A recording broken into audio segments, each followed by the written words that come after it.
These are the top 10 players of difference in AFL Fantasy. First up is Ollie Hollands at 4.96% owned, with every pick in this video under 5% and getting more unique each time. Hollands has been talked about a bit in the AFL Fantasy community because he should be moving to the halfback at Carlton. With Newman's injury, he could even be the main man there.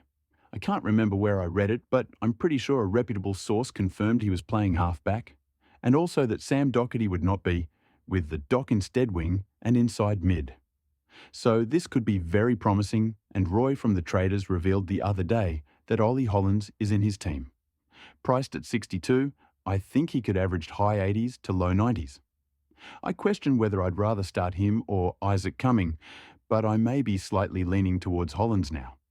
Another bonus pod is Jack Silvagni at 1.18% owned, who may also be playing on the halfback.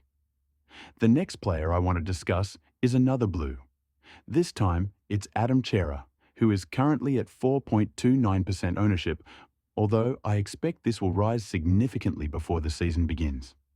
I also just wanted to let everyone know that this video came out as the result of a poll on my Instagram at the Tactical Sub.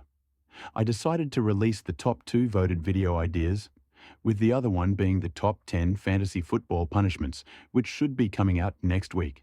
So if you want to have your say in what videos I'm putting out, head on over to Instagram and give me a follow.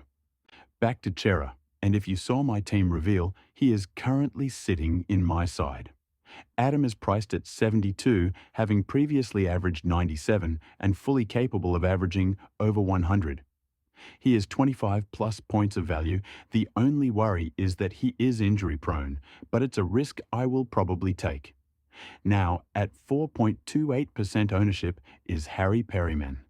He's at the same price as Callum Mills, and he has the same buy, which is why I think he is lowly owned. He is a great option, and from all sources he's playing midfield in the match sims. The only issue is that buy, and the fact there are potentially better options on it. Kitty Coleman won't be playing anymore, but there is still Bailey Smith, Callum Mills, Matt Roberts, Levi Ashcroft, and another that I will mention in a minute. I think he could offer 20 points off value, but the buy is a big turn-off. Another defender is Trent Rivers, although this year he might not be playing in that line this year. All signs point towards Rivers becoming an established part of the Demons midfield. He's 4% owned and priced at 82. In games that he had 50% centre bounces last year, he averaged over 90, and that includes an outlier score of 40. If you take that out, he averaged over 96. In fact, not just him, but the whole Melbourne midfield interests me. There's obviously Clayton Oliver, who we all need, but Christian Petracca and even Jack Viney are some other pods who I wanted to mention. Viney had a down season last year and may improve with other experienced mids back. Petracca had the rib injury recently, but does present a lot of value if he's fit. Another one at 4%, who I said I'd mention later, is Sam De Koning.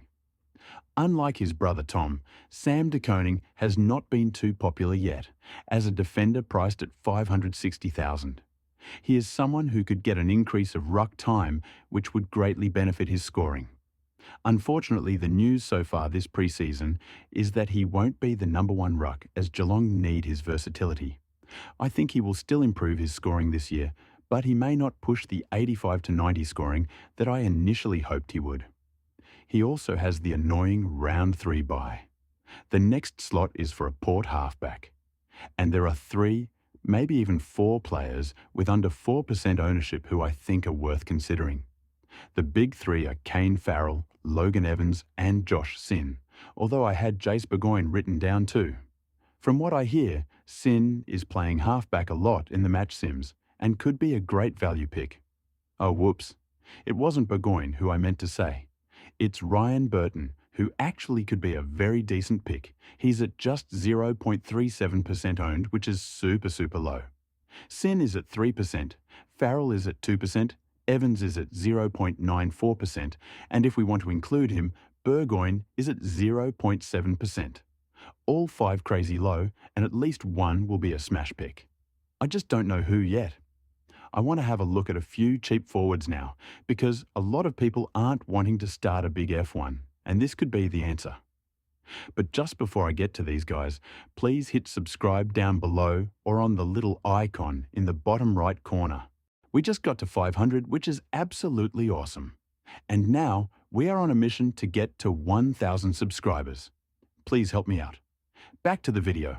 Neil Erasmus is the first one who has probably been talked about the most. He has averaged like 115 in the waffle, but hasn't been able to convert in the AFL. He's stuck behind a fair few others when it comes to midfield time at Fremantle, but he's still one who can be considered if he's playing and has a good preseason. Now, at 3% is Ryan Marish. He is 14,000 less than Erasmus, and there has been some talk about him playing halfback on the other side of the ground to Liam Baker. This could make sense if Duggan is pushing further up the ground. Speaking of Duggan, he is another one at just 1% ownership who should be considered. But I could definitely see Marek playing a split between halfback and somewhere else. Could be an interesting value pick. A bonus one I want to throw out there is Ben Hobbs. I don't have a clue what's going on with him or if he'll be playing or not, but just a name to consider. One who has spent a bit of time in my team is Jai Simpkin, who is owned by 2% of the competition.